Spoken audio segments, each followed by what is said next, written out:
News ಬ್ಲಾಸ್ಟ್ನ ಮೊದಲ ಸುದ್ದಿ ಬಿಜೆಪಿಯ ಬಣಬಡಿದಾಟದ ಕಹಾನಿ. ಈ ಬಣಬಡಿದಾಟಕ್ಕೆ ಟ್ವಿಸ್ಟ್ ಮೇಲೆ ಟ್ವಿಸ್ಟ್ ಸಿಗ್ತಾ ಇದೆ. ದೆಹಲಿಗೆ ಹೋದ್ರು ಕೂಡ ಭೇಟಿ ಆಗಿಲ್ಲ ಅಮಿತ್ ಶಾ ಅವರನ್ನ. ಬಿಜೆಪಿ ಬಣಬಡಿದಾಟಕ್ಕೆ ಟ್ವಿಸ್ಟ್ ಮೇಲೆ ಟ್ವಿಸ್ಟ್ ಸಿಗ್ತಾ ಇದೆ. ಅಮಿತ್ ಶಾ ಅವರನ್ನ ಭೇಟಿ ಆಗ್ಲಿಲ್ವಂತೆ. ಯತ್ನಾಳ್ ತಂಡ 2 ದಿನ ದೆಹಲಿಯಲ್ಲೇ ಇದ್ರೂ ಕೂಡ ಸಾಕಷ್ಟು ಸರ್ಕಸ್ ಅನ್ನ ನಡೆಸಿದ್ರು. ನಡ್ಡಾ, BL ಸಂತೋಷ್ ಭೇಟಿಯಾಗಿ ವಾಪಸ್ ಆಗ್ತಾ ಇದ್ದಾರೆ. ವಿಜೇಂದ್ರ ಹಠಾವೋ ಹೋರಾಟ ನಡೆಸ್ತಾ ಇದ್ದಾರೆ ರೆಬಲ್ಸ್ ನಾಯಕರು. ರೆಬಲ್ಸ್ ಭೇಟಿಗೆ ಅಮಿತ್ ಶಾ ನಿರಾಕರಿಸಿದ್ದೇಕೆ? ಬಿಜೆಪಿಯ ಬಣಬಡಿದಾಟ ಇದೆಯಲ್ವಾ, ಟ್ವಿಸ್ಟ್ ಮೇಲೆ ಟ್ವಿಸ್ಟ್ ಅನ್ನ ಪಡೆದುಕೊಳ್ತಾ ಇದೆ. ಯತ್ನಾಳ್ ಸಾಹೇಬರು ಜೊತೆಗೆ ಅವರ ತಂಡ ದೆಹಲಿಗೆ ಹೋಯಿತು. ಅಲ್ಲಿ ಒಂದಿಷ್ಟು ನಾಯಕರನ್ನ ಭೇಟಿ ಆಗ್ತು. ಬಟ್ ಇಲ್ಲಿ ಪ್ರಶ್ನೆ ಇದ್ದದ್ದು ಅಮಿತ್ ಶಾ ಅವರನ್ನ ಯಾಕೆ ಭೇಟಿ ಆಗಲಿಲ್ಲ ಅಂತ ಹೇಳಿ. ಅಮಿತ್ ಶಾ ಅವರನ್ನ ಭೇಟಿ ಆಗದೆ ವಾಪಸ್ ಬರ್ತಾ ಇದ್ದಾರಂತೆ. ಹಾಗಾದ್ರೆ ಏನ್ ನಡೀತಾ ಇದೆ ರಾಜ್ಯ ಬಿಜೆಪಿಯಲ್ಲಿ? ದೆಹಲಿಯ ರಿಸಲ್ಟ್ ನಂತರ ಮತ್ತೆ ಶುರುವಾಗುತ್ತಾ ಭಿನ್ನರ ಆಟ? ದೆಹಲಿಯ ರಿಸಲ್ಟ್ ನಂತರ ಮತ್ತೆ ಶುರುವಾಗುತ್ತಾ ಭಿನ್ನರ ಆಟ ಅನ್ನುವ ಪ್ರಶ್ನೆ. ಫೆಬ್ರವರಿ 9ನೇ ತಾರೀಕು ಮತ್ತೆ ದೆಹಲಿಗೆ ಹೋಗುತ್ತಂತೆ ಯತ್ನಾಳ್ ತಂಡ. ಸಚಿವ ಸೋಮಣ್ಣ ನಿವಾಸದ ಪೂಜೆ ನೆಪದಲ್ಲಿ ಭೇಟಿ ಸಾಧ್ಯತೆ ಇದೆ. ಅವತ್ತು ಅಮಿತ್ ಶಾರನ್ನ ಭೇಟಿ ಮಾಡಲಿಕ್ಕೆ ರೆಬಲ್ಸ್ ಪ್ಲಾನ್ ಅನ್ನ ಮಾಡಿಕೊಂಡಿದ್ದಾರಂತೆ. ಅಮಿತ್ ಶಾ ಭೇಟಿಯಾಗಿ ವಿಜೇಂದ್ರರನ್ನ ಕೆಳಗಿಳಿಸುವಂತ ಮನವಿ ಕೂಡ ಮಾಡ್ಕೋತಾರೆ. ಮುಖ್ಯವಾಗಿ ಸದ್ಯ ದೆಹಲಿಯ ಎಲೆಕ್ಷನ್ ಇದೆ. ರಿಸಲ್ಟ್ ನಿನ್ನೆ ಅಷ್ಟೇ ಮತದಾನ ನಡೆದಿದೆ, ಇನ್ನು ರಿಸಲ್ಟ್ ಬಾಕಿ ಇದೆ. 8ನೇ ತಾರೀಕು ರಿಸಲ್ಟ್ ಬರುತ್ತೆ. 9ನೇ ತಾರೀಕು ಬಿ ಸೋಮಣ್ಣರ ಗೃಹ ಪ್ರವೇಶ ಅಂದರೆ ನಿವಾಸದಲ್ಲಿ ಒಂದು ಪೂಜೆ ಇದೆಯಂತೆ. ಆ ಪೂಜೆಗೆ ಅಮಿತ್ ಶಾ ಅವರು ಭಾಗಿಯಾಗುವ ಅಥವಾ ಬರುವ ಸಾಧ್ಯತೆ ಇದೆ.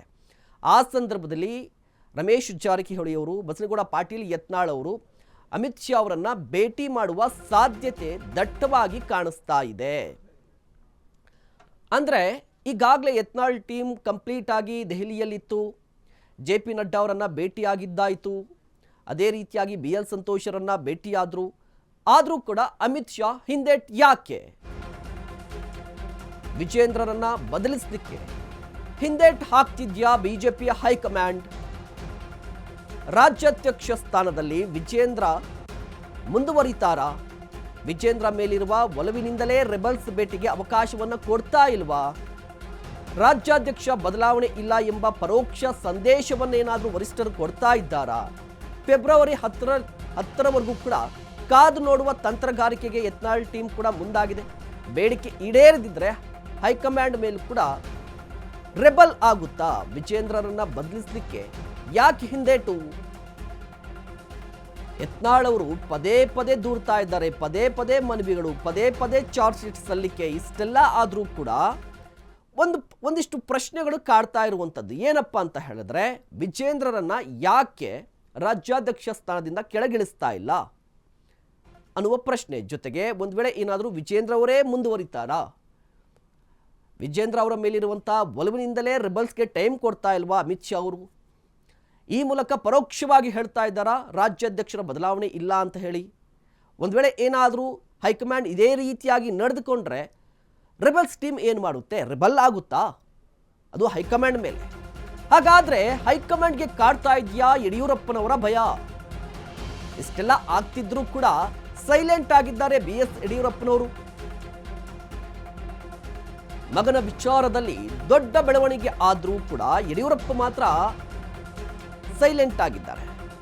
BS5 ಸೈಲೆಂಟ್ ಹಿಂದಿದ್ಯಾ ವೈಲೆಂಟ್ ಮುನ್ಸೂಚನೆ ಅನ್ನುವ ಪ್ರಶ್ನೆ ಕೂಡ ಇರುವಂಥದ್ದು. ಯಾಕೆ ಅಂತ ಹೇಳಿದ್ರೆ, ಈಗಾಗಲೇ ಯಡಿಯೂರಪ್ಪ ಆಪ್ತರು ಬೆಂಗಳೂರಲ್ಲಿ ಮೀಟಿಂಗ್ ಕೂಡ ನಡೆಸಿದ್ರು. ದೆಹಲಿಗೆ ನಿಯೋಗವನ್ನ ಕರೆದುಕೊಂಡು ಹೋಗ್ಲಿಕ್ಕೆ ಕೂಡ ರೇಣುಕಾಚಾರ್ಯ ಟೀಮ್ ತಯಾರಿಯನ್ನ ನಡೆಸಿದೆ. ಯತ್ನಾಳ್ ಟೀಮನ್ನು ಉಚ್ಚಾಟನೆ ಮಾಡಬೇಕು ಅಂತ ಹೇಳಿ ವಿಜೇಂದ್ರ ಟೀಮ್ ಕೂಡ ಪಟ್ಟನ್ನ ಹಿಡಿದಿರುವಂಥದ್ದು. ಹೀಗೆ ಸಾಕಷ್ಟು ಪ್ರಶ್ನೆಗಳಿರುವಂಥದ್ದು ಬಿಜೆಪಿಯಲ್ಲಿ. ಈ ಬಗ್ಗೆ ಇನ್ನಷ್ಟು ಮಾಹಿತಿಯನ್ನ ಪಡೆಯೋಣ. ನಮ್ಮ ಪ್ರತಿನಿಧಿ ವಿವೇಕ್ ದೂರವಾಣಿ ಸಂಪರ್ಕದಲ್ಲಿದ್ದಾರೆ. ವಿವೇಕ್, ಏನ್ ನಡೀತಾ ಇದೆ ಬಿಜೆಪಿಲಿ ಅಂತ? ಯತ್ನಾಳ್ ಅವರು ಹೇಳ್ತಾರೆ ದೆಹಲಿಗೆ ಹೋಗ್ತೀವಿ, ನಾವಲ್ಲಿ ದೂರನ್ನ ಕೊಡ್ತೀವಿ, ಅಲ್ಲಿ ಫೈನಲ್ ಮಾಡ್ಕೋತೀವಿ ರಾಜ್ಯಾಧ್ಯಕ್ಷರ ಚುನಾವಣೆಗೆ ಸಂಬಂಧಪಟ್ಟೆ ಅಂತ ಹೇಳ್ತಾರೆ. ಇಲ್ಲಿ ನೋಡಿದ್ರೆ ಅಮಿತ್ ಶಾ ಅವರು ಟೈಮ್ ಕೊಡ್ತಾ ಇಲ್ಲ, ಮತ್ತೆ ವಾಪಸ್ ಬರ್ತಾ ಇದ್ದಾರಂತೆ. ಕಂಪ್ಲೀಟ್ ಆಗಿ ಹೇಳೋದಾದ್ರೆ ಏನ್ ನಡೀತಾ ಇದೆ ಬಿಜೆಪಿಯಲ್ಲಿ? ಎಸ್ ಮಹೇಶ್, ಈಗಾಗಲೇ ಏನು ಮೊನ್ನೆ ಅಷ್ಟೇ ರೆಬಲ್ಸ್ ಕೂಡ ದೆಹಲಿ ಪ್ರವಾಸ ಕೈಗೊಂಡಿದ್ರು. ಈ ಪ್ರವಾಸ ಕೈಗೊಳ್ಳಕ್ಕೂ ಮುಂಚೆ ಕುಮಾರ್ ಬಂಗಾರಪ್ಪ ಮನೆಯಲ್ಲಿ ಒಂದು ಹೈ ವೋಲ್ಟೇಜ್ ಸಭೆ ಕೂಡ ನಡೆಸಿದ್ರು. ಆ ಸಭೆಯಲ್ಲಿ ಒಂದ್ ರೀತಿಯಾಗಿ ನಿರ್ಧಾರ ಮಾಡಿದ್ರು, ನಾವು ಡೆಲ್ಲಿ ಹೋಗಿ ಅಲ್ಲಿ ನಮ್ಮ ರಾಜ್ಯಾಧ್ಯಕ್ಷ ಅಂದ್ರೆ ನಮ್ಮ ತಂಡದಿಂದ ಯಾರಿಗೆ ರಾಜ್ಯಾಧ್ಯಕ್ಷ ಸ್ಥಾನದ ಚುನಾವಣೆಗೆ ನಿಲ್ಲಿಸಬೇಕು ಅಂತ ಫೈನಲ್ ಮಾಡ್ತೀವಿ ಅಂತ ಹೇಳಿದ್ರು. ಎಲ್ಲ ಒಂದ್ ಕಡೆ ನಿನ್ನೆ ಅಷ್ಟೇ ಕೇಂದ್ರದ ನಾಯಕರಾಗಿರೋಂತ JP ನಡ್ಡಾ ಅವರಾಗಿರ್ಬೋದು ಮತ್ತು ಅಮಿತ್ ಶಾ ಅವರಾಗಿರ್ಬೋದು, ಇವರು ರೆಬಲ್ಸ್ ಟೀಮಿಗೆ ಎಲ್ಲೂ ಕೂಡ ಭೇಟಿಗೆ ಕಾಲಾವಕಾಶ ಕೊಡ್ಲಿಲ್ಲ. ಇದೊಂದ್ ರೀತಿಯಾಗಿ ದೊಡ್ಡ ಹಿನ್ನಡೆ, ದೊಡ್ಡ ಸೆಟ್ಬ್ಯಾಕ್ ಅಂತ ಹೇಳ್ಬೋದು ರೆಬಲ್ಸ್ ಟೀಮಿಗೆ ಅಂತಾನೆ ಹೇಳ್ಬೋದು ಮಹೇಶ್. ಮತ್ತೆ ಇನ್ನೊಂದು ಏನಂದ್ರೆ, ಈ ಕಾಲ ಅವಕಾಶ ಕೊಡದೆ ಇಂದ ಕಾರಣದಿಂದಾಗಿ ಅವ್ರಿಗಾಗ್ಲೇ ಅಲ್ಲಿಂದ ಕೂಡ ವಾಪಸ್ ಹೊರಟಿದ್ದಾರೆ ಡೆಲ್ಲಿಯಿಂದ ರೆಬಲ್ಸ್ ನಾಯಕರು. ಮತ್ತು ರೆಬಲ್ಸ್ ನಾಯಕರ ಮುಂದಿನ ನಡೆ ಯಾವ ರೀತಿ ಇರುತ್ತೆ ಅಂತ ಕೂಡ ಕಾದ್ ನೋಡ್ಬೇಕಾಗಿತ್ತು. ಅದನ್ನ ಹೊರತುಪಡಿಸಿ ಇನ್ನೊಂದ್ ಕಡೆ ಈಗಾಗಲೇ ವಿಜೇಂದ್ರ ಆಪ್ತಬಣ ಅಂತ ಏನ್ ಗುರುತಿಸ್ಕೊಂಡಿದ್ದಾರೆ ರೇಣುಕಾಚಾರ್ಯ ಅಂಡ್ ಟೀಮ್, ನಿನ್ನೆ ಅಷ್ಟೇ ಕಟ್ಟಾ ಸುಬ್ರಹ್ಮಣ್ಯಂ ನಾಯ್ಡು ಅವರ ಮನೆಯಲ್ಲಿ ಕೂಡ ಹೈ ವೋಲ್ಟೇಜ್ ಸಭೆ ನಡೆಸಿದ್ರು. ಅಲ್ಲೂ ಕೂಡ ಕೆಲವೊಂದಿಷ್ಟು ಮಾತುಕತೆಗಳು ಕೂಡ ಆಯ್ತು. ಈಗಾಗಲೇ ಯತ್ನಾಳ್ ಅವರು ಯಾವಾಗ್ಲೂ ಅಷ್ಟೇ ಯಡಿಯೂರಪ್ಪ ಅವರದು ಭ್ರಷ್ಟಾಚಾರದ ಕುಟುಂಬ ಅಂತ ಈ ರೀತಿಯಾದ ಆರೋಪ ಮಾಡ್ತಿರೋದ್ರಿಂದ ಎಲ್ಲ ಒಂದ್ ಕಡೆ ಈಗಾಗಲೇ ಯತ್ನಾಳ್ ಅವರ ಹಿನ್ನೆಲೆ ಹುಡ್ಕೋದಿಕ್ಕೆ ರೇಣುಕಾಚಾರ್ಯ ಅಂಡ್ ಟೀಮ್ ಕೂಡ ಪ್ರಾರಂಭ ಮಾಡಿದ್ಯಾ ಅನ್ನೋ ಒಂದು ಪ್ರಶ್ನೆಗಳು ಕೂಡ ಮೂಡಿ ಬರುತ್ತೆ. ಯಾಕಂದ್ರೆ ನಿನ್ನೆ ಅಷ್ಟೇ ನಡೆದಂತ ಸಭೆಯಲ್ಲಿ ಅವರ ಕ್ಷೇತ್ರ ಅಂದ್ರೆ ಯತ್ನಾಳ್ ಅವರ ಕ್ಷೇತ್ರ ಆದಂತ ವಿಜಯಪುರ ಬಿಜಾಪುರ ಏನಿದೆ, ಆ ಕ್ಷೇತ್ರದ ಒಬ್ಬ ಜಿಲ್ಲಾ ಪ್ರಧಾನ ಕಾರ್ಯದರ್ಶಿ ಇಬ್ಬರನ್ನ ಕರೆಸ್ಕೊಂಡು ಅವರ ಬಳಿ ಕೆಲವೊಂದಿಷ್ಟು ದಾಖಲೆಗಳನ್ನು ಕೂಡ ರೇಣುಕಾಚಾರ್ಯ ಅಂಡ್ ಟೀಮ್ ಅವರು ಪಡ್ಕೊಂಡಿದ್ದಾರೆ ಮತ್ತು ಕೆಲವೊಂದಿಷ್ಟು ಫೋಟೋಗಳನ್ನು ಕೂಡ ಬಿಡುಗಡೆ ಮಾಡಿದ್ರು. ಒಂದ್ ರೀತಿಯಾಗಿ ದೊಡ್ಡ ಸ್ಫೋಟಕ ಹೇಳಿಕೆ ಕೂಡ ಕೊಟ್ಟಿದ್ದಾರೆ. ಯತ್ನಾಳ್ ಅವರು ಈ ಹಿಂದೆ ಬಸ್ ಕಂಡಕ್ಟರ್ ಮತ್ತೆ ಲಾರಿ ಡ್ರೈವರ್ ಆದಂತವರು ಈಗ ಇಲ್ಲಿಗೆ ಬಂದು ಸಾವಿರಾರು ಕೋಟಿಯ ಒಡೆಯ ಯಾವ ರೀತಿ ಆಗ್ತಾರೆ ಅನ್ನೊಂದು ಒಂದು ಬಾಂಬ್ ಕೂಡ ಸೃಷ್ಟಿಸಿದ್ದಾರೆ. ಎಲ್ಲ ಒಂದ್ ಕಡೆ ಇಷ್ಟೆಲ್ಲ ನೋಡ್ತಾ ಇದ್ದಾರೆ. ಬಿಜೆಪಿಯಲ್ಲಿ ಇಷ್ಟು ದಿನ ಆಂತರಿಕ ಕಚ್ಚಾಟ ಇತ್ತು, ಈಗ ಒಂದ್ ರೀತಿಯಾಗಿ ಬೀದಿ ಜಗಳ ಆದಂತೆ ಇದೆ. ಎಲ್ಲೋ ಒಂದ್ ಕಡೆ ಇದಕ್ಕೆಲ್ಲ ಬ್ರೇಕ್ ಹಾಕೋದಿಕ್ಕೆ ಹೈಕಮಾಂಡ್ ದೊಡ್ಡ ಮಟ್ಟದಲ್ಲಿ ಎಂಟ್ರಿ ಕೊಟ್ಟು ಏನಾದ್ರೂ ಸೈಲೆಂಟ್ ಮಾಡಿಸ್ಬೇಕು.